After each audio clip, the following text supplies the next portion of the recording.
ফের শিলিগুড়ির 3 বাত্তির বাসস্ট্যান্ড পরিদর্শনে গেলেন শিলিগুড়ির মেয়র গৌতম দেব। বুধবার অর্থাৎ আজ সকালে তিনি উত্তরবঙ্গ রাষ্ট্রীয় পরিবহন সংস্থার আধিকারিকদের নিয়ে যান।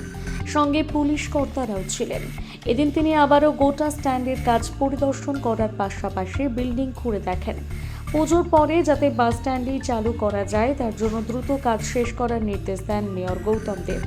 শহরের যানজট নিরসনে শিলিগুড়ির কোর্ট মোড় থেকে লোকাল বাস স্ট্যান্ড সরিয়ে 3 বাতিতে নিয়ে যেতে চান মেয়র গৌতম দেব, কিন্তু শহরের বাইরে কেউ যেতে রাজি নয়, তাতেই সমস্যা বাড়ে। তবু স্ট্যান্ডটি চালু করে সেখান থেকে এনবিএসটিসি বাস চালানো হবে। পুজোর পরে এটা চালু করা হবে বলে জোর কদমেই কাজ চলছে।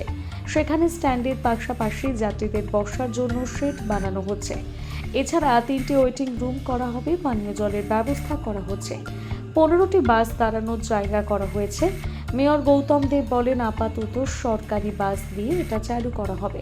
পরবর্তীতে দূরপাল্লার বেসরকারি বাস এখান থেকে ছাড়া হবে। আমরা চাই শহরের যানজট কমানো, তাই দ্রুত বাস স্ট্যান্ড চালু করা হবে। মোমবাতিতে গেছিলাম, ওখানে আমরা বাস পরিবহনের জন্য এনবিএসটিসি নয়, ট্রান্সপোর্ট ডিপার্টমেন্টের সহায়তায় আমরা একটা ইনফ্রাস্ট্রাকচার ডেভেলপমেন্ট করেছি।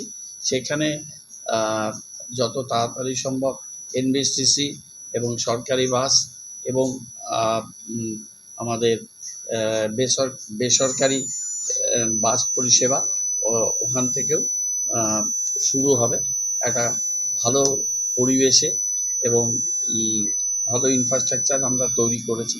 সেই ইনফ্রাস্ট্রাকচার 15টি বে ওখানে আছে। ওখানে প্যাসেঞ্জার্স ওয়েটিং রুম আছে, সেখানে পর্যাপ্ত টয়লেটের ব্যবস্থা আছে, যাত্রীদের বসার জায়গাও আছে। সে ওই দিক থেকে বেশ কিছু গাড়ি যদি চলাচল করা যায় তাহলে আমাদের শিলিগুড়িতে যানজটটা আর একটু কম হবে। সেই ব্যাপারটা নিয়ে আমরা এনবিএসটিসির আধিকারিকরা, পুলিশ পার্সোনাল, পৌরসভা থেকে আমি গিয়েছিলাম, জায়গাটা আজকে পরিদর্শন করেছি।